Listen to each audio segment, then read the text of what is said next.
The Army has released its suicide data for June '09. Among active duty soldiers, there were no confirmed suicides. The Army did, however, record 9 potential suicides. In May, the Army reported 1 confirmed case and 16 potential ones. For 2009, there have been 88 reported active duty suicides. Of those cases, 54 have been confirmed, 34 are pending cases. The Internet, it has become the medium of choice for everything from posting pictures to doing high-end business. Because of this, it has also become a prime target for security attacks. And as Petty Officer Christina Moore explains, top officials at the Pentagon are well invested in bettering cybersecurity. Cybersecurity is an issue of growing concern. This from Chairman of the Joint Chiefs of Staff, Admiral Michael Mullen. Admiral Mullen spoke at the National Press Club Wednesday on topics ranging from military operations to wounded warrior care, including the issue of cybersecurity. You know, I grow increasingly concerned about the cyber world and the attacks, whether they're from individual hackers or from state entities. It's become what I believe is a mainstream issue for all of leadership, not just for specialties.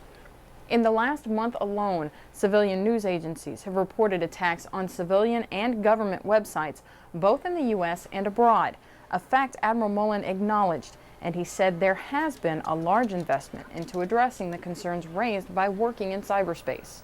We are constantly probed in the cyber world. We have been for some time, and without going into any specific details of that, I'm comfortable that we are alert, we recognize the probes, and we are responding.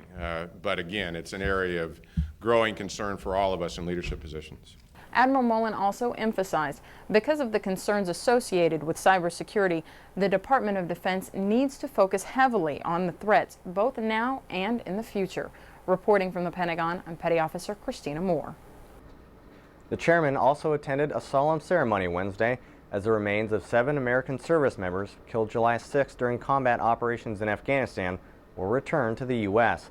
A 6-person Navy team carried the flag-draped transfer case of the one sailor who died to an awaiting vehicle.